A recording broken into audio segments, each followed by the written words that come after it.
হ্যাঁ নমস্কার বন্ধুরা, আজকে ঝর্ণা কিচেনে স্বাগত। আজকে চলে এসেছে আবার রান্নাঘরে নতুন একটা রেসিপি নিয়ে, সেই মিষ্টি রেসিপি। সে হলো আঙুর ফলের বরফি বানাবো। দেখো এখানে আমি 400 গ্রাম আঙুর নিয়ে নিয়েছি, একদম টাক করে কিনে নিলাম বাজার থেকে। নিয়ে আঙুর ফলগুলো এবারে, আর এখানে আছে 1 বাটি চিনির গুঁড়ো দিয়ে আমি আঙুর ফলগুলো ছাড়িয়ে নিচ্ছি।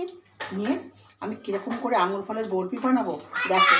প্রথম আমি আঙুর ফলগুলো ছাড়িয়ে নিচ্ছি, নিয়ে মিক্সারে সুন্দর করে আঙুর ফলগুলো আমি বেটে নেব। এই আঙুরের বরফি কীরকম করে বানাতে হয়, দারুণ একটা টেস্টি আঙুরের বরফি। এবারে আমি আঙুর ফলগুলো মিক্সারে করে বেটে নেব। আমি ধুয়ে ছাড়িয়েছি, তোমাকে বললাম ধুয়ে নিয়েছিলাম গোটা আঙুরগুলো। অল্প অল্প করে দিয়ে আমি মিক্সারে বেটে নিচ্ছি। দেখো আঙুর ফল দুটো পুরো একদম এইভাবে মিহি করে বেটে নিয়েছি, একদম দেখো পুরো এর মতন হয়ে গেছে একদম। এবারে আমি কড়া বসিয়ে দেব। এবারে আমি আঙুর ফলগুলো, আঙুরের রসটা আমি ঢেলে দিচ্ছি। দেখো বেটে রেখেছি কড়ার মধ্যে। আমি কোনো দেবো না, একদম পুরো পারফেক্ট তৈরি করব। এবার চিনিটা দিয়ে দিচ্ছি আমি, এর মধ্যে চিনিটাও দিয়ে দিচ্ছি। এতটা চিনি আমার লাগবে না, আমি একটু রেখে দিচ্ছি, কারণ অতিরিক্ত মিষ্টি বলে ভালো লাগবে না। আঙুর ফলও তো মিষ্টি, তাই একটুখানি হাফ করে রেখে দিলাম অল্প করে একটু। এবারে এটাকে নাড়িয়ে নাড়িয়ে আমি বেশ করে পাক তৈরি করব। বেশ সময় নিয়ে নিয়ে এভাবে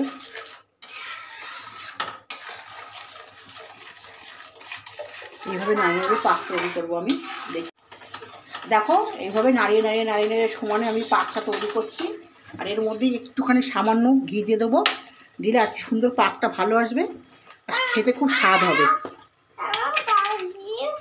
একটু ঘি অল্প একটু জাস্ট দিয়ে দেবো আমি এর মধ্যে, হাফ চামচ মতন এইটুখানি দিয়ে দিলাম অল্প করে। দেখো এর গন্ধটাও সুন্দর আসবে আর খেতেও খুব দারুণ টেস্টি হবে। একটু নাড়িয়ে নাড়িয়ে নাড়িয়ে সমানে পাকটা তৈরি করতে হবে। এবার পাকটা প্রায় কাছাকাছি হয়ে এসেছে, সুন্দরভাবে একটা পাক চলে এসেছে আর গন্ধটাও দারুণ বেরাচ্ছে। একটু ঘি দিয়েছি, দারুণ সেই গন্ধ বেরাচ্ছে। দেখো আঙুরের বরফি ঠিক এইভাবে তোমরা বাড়িতে বানাবে, একটু দারুণ। দোকানের মিষ্টি দোকান থেকে মিষ্টি খাওয়ার থেকেও এটা খুব টেস্টি লাগবে, দারুণ লাগবে। দারুণ হয়ে গেছে, একদম পুরো চিটচিট হয়ে গেছে পুরো একদম। এবার আমি নামিয়ে নিচ্ছি। দেখো আচ্ছা, দেখো কালারটা আসেনি বলে আমি একটুখানি কালার, আমি সামান্য ফুড কালার একটু দিয়ে দিচ্ছি, জাস্ট অল্প করে 1 ফোঁটা দিয়ে দিলাম না। এই কালারটা এসে গেল। দেখো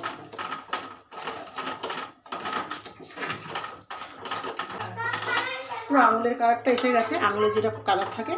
এবার থালার মধ্যে নামিয়ে নিচ্ছি একটা জায়গাতে। বরফি বানিয়ে নেবো একদম। আমি অল্প করে করেছি, তোমরা বেশি করে করবে, যতটা মানুষ ততটা করবে। হ্যাঁ দেখো এই দেখো ঠান্ডা হয়ে গেছে। আমি এবার বরফিগুলো সুন্দর করে পিস করে কেটে নেব। দেখো পুরো চিটের মতো হয়ে গেছে, চিট যেরকম হয় ওরকমভাবে।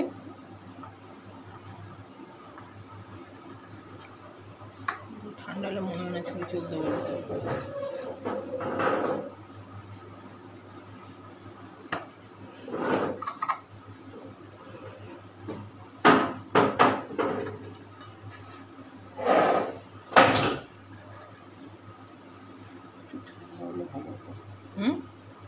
ঠান্ডা হয়ে গেছে। দেখো কি সুন্দর শক্ত, একদম সুন্দর একটা বরফি হয়েছে। এটা রেখেও দেওয়া যাবে কদিন ধরে। আর আমার একটু পাকটা বেশি করে দিই, তোমরা একটু, তাই জন্য বেশি শক্ত হয়েছে।